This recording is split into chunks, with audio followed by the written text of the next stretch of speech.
es? Muy buenos días. Vamos ahora a resolver triángulos rectángulos. Ya conociendo el teorema de Pitágoras y las razones trigonométricas, vamos con la resolución de triángulos rectángulos. Vamos a estudiar dos casos.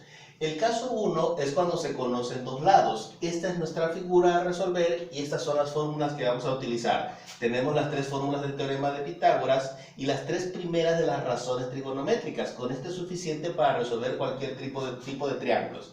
Ok, entonces de nuestra figura nosotros conocemos únicamente la hipotenusa y el cateto adyacente. Desconocemos el cateto opuesto y los ángulos interiores A y B. Recuerden que el C es un ángulo de 90 grados. Paso 1. Vamos a ir enumerando los pasos que vamos a resolver para ser un poco más claros. Fíjense qué es lo primerito que vamos a hacer. Paso 1 va a ser hallar el lado que nos hace falta. Tenemos la hipotenusa y el cateto adyacente, pues podemos calcular el cateto opuesto. Ese va a ser el paso 1. ¿Qué hacemos entonces? A va a ser igual a C cuadrada menos B cuadrada. Sacamos la fórmula del teorema de Pitágoras para hallar primero el lado que nos hace falta. Sustituimos valores donde decimos que A va a ser igual a lo que vale C, que vale 10 al cuadrado, menos lo que vale B, que vale 7 al cuadrado. Entonces A va a ser igual a la raíz de 10 al cuadrado es 100, porque recuerden que es 2 veces 10, 10 por 10, no 10 por 2, sino 2 veces 10 que serían 100. Menos 7 al cuadrado igual serían 7 por 7 que es 49. Entonces A va a ser igual a la raíz de esta resta que nos da 51. Entonces el valor de A va a ser la raíz de 51. Le sacamos raíz a 51 y esto nos da 7.14. 7.14. Ahí está. Ya tenemos el valor del lado que nos hacía falta.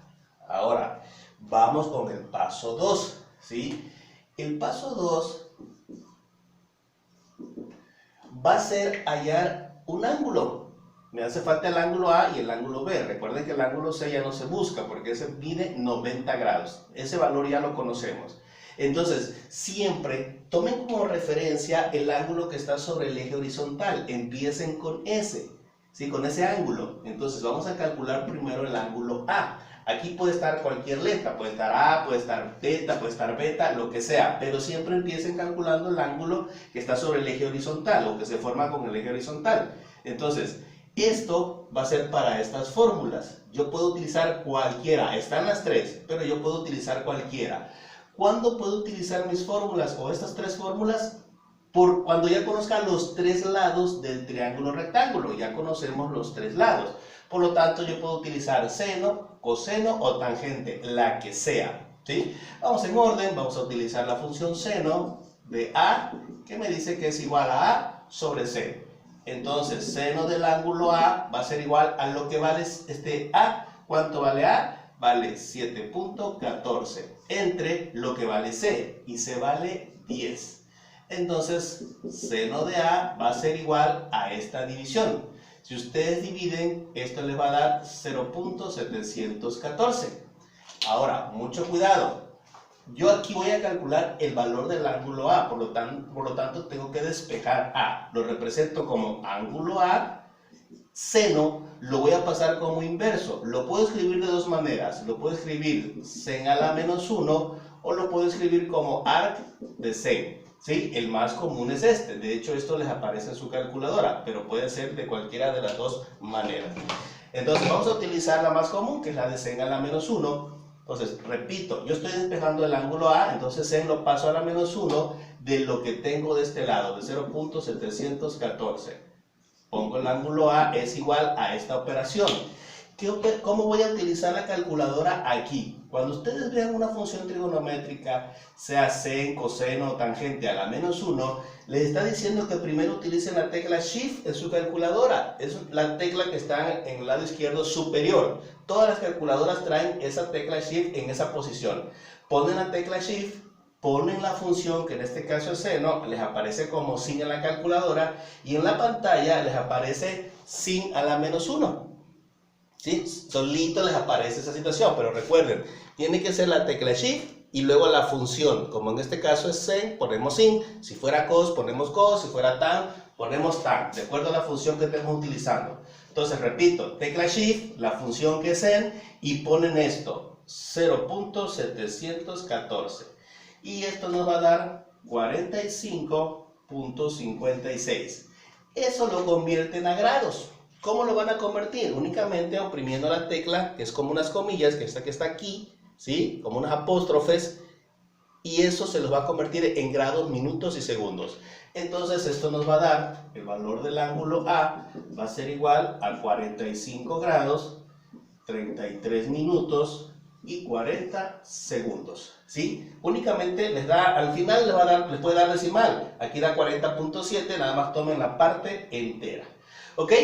Ya tenemos el ángulo A, tenemos el lado A que nos hacía falta, el ángulo A que nos hacía falta, nos hace falta el ángulo B. ¿De qué manera podemos calcular el ángulo B? Recuerden que existen fórmulas de seno, coseno y tangente también del ángulo B, ¿sí? Pero no es necesario que utilicen esas fórmulas, las pueden emplear, pero no es necesario. ¿Por qué? Porque recuerden, en las propiedades de los triángulos, la suma de los ángulos interiores nos dice que es igual a 180 grados. Por lo tanto, si yo ya tengo el valor del ángulo A y el valor del ángulo C, a 180 le resto estos dos que yo tengo y me va a dar el ángulo B, ¿sí? Vamos a manejarlo como un tercer paso. Paso 3. ¿Sí? Vamos a hallar entonces el ángulo que nos hace falta, que en este caso es el ángulo B. Decimos, el ángulo B va a ser igual a 180, que es la suma de los tres ángulos, ¿sí? A eso le voy a restar los dos que ya tengo. Tengo el ángulo A y tengo el ángulo C. Entonces, a 180 yo le resto estos dos y me va a dar el valor del ángulo que me hace falta. Entonces el ángulo B va a ser igual a 180 menos lo que mide el ángulo A. Ojo, las operaciones se realizan con decimales, no con grados, minutos ni segundos. Entonces el ángulo A lo vamos a tomar como 45.56 más lo que mide el ángulo C, que sabemos que es 90. Toda esa operación la pueden meter a su calculadora directo, tal y como está escrito. 180 menos, abren paréntesis, 45.56 más 90 y cierran el paréntesis y ya les arroja el resultado directo. Por lo tanto, esto va a ser igual, el ángulo B va a ser igual a 44.44. Y recuerden que hay que convertirlo a grados. Le oprimen la tecla de las comillas o apóstrofes y esto les da 44 grados, 26 minutos, 24 segundos. Y ahí está, jóvenes. Esa sería la solución de nuestro triángulo rectángulo. Aquí están los ángulos, ángulo B, ángulo A y el lado que nos hacía falta. Y esa es la forma de resolver este tipo de figuras. Al final ustedes pueden hacer la sumatoria del ángulo A con el ángulo B, ¿sí? En decimales. Recuerden que las operaciones se realizan con decimales. Suman el ángulo A con el ángulo B, con el ángulo C y les debe dar 180 o lo más aproximado. Si yo sumo el ángulo A, que es 45.56, ¿sí? Más el ángulo B en decimales, 44.44, más el ángulo C, que es 90 grados, me da 180, ¿sí? Entonces, con eso comprueban que todo su proceso está correcto. Ok, jóvenes. Vamos a hacer más ejemplos de este tipo de problemas para que vaya siendo un poco más claro. Hasta pronto.